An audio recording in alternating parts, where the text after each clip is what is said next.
It's so great that we can engage at Little Athletics with our multi-class competitors, and they can feel very important and part of a state championship event.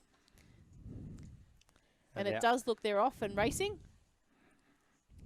with our first competitor. So Cranbourne Athletics Centre, or Casey Fields, has a bit of a special place for multi-class athletics, being the first time that we ever hosted a state level multi-class event for Little Athletics Victoria. A couple of years ago, did our first invitational event at the state championships. So the multi-class athletes competed in 100 metres, 800.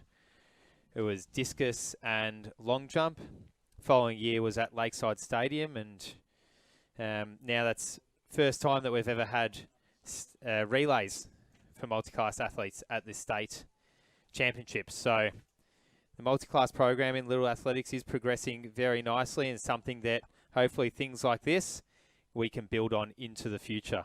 So it's a second baton change there, and he's absolutely taken off, Kim. Have a look at this. I know, he's running a great race, and and I think that you can see just before in one of the shots that the crowd are in there and they're really supporting, giving him a cheer along, and this is great for their confidence. So he'll come around the straight. And he's did about 110 metres to go of his leg. We can see all the crowd support as well, like a few cheers and hands clapping on that back straight there, or on the bend. So he'll come down to the start-finish line. So I think quite fortunately we should have the last two girls running the final legs. I believe that's the way it will work out, being a mixed event. We'll see how the team has been put together. Well, not necessarily. No, so that's correct. It looks like it will just be mixed. As being an invitational event, might not conform to exactly the same rules as the rest of the teams have done, as we see the applause on the back straight or on the bend there.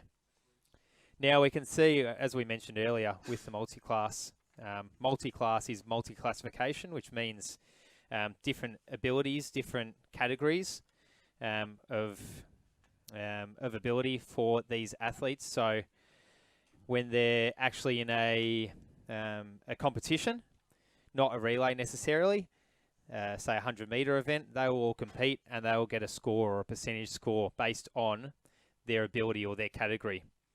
And so often the person who crosses the line first might not necessarily be the winner based on their score and based on their percentage. So that's the sort of stuff that we've been working at a state level for a couple of years. And this is a very strong finish from this Eastern Metro runner for this multi-class team.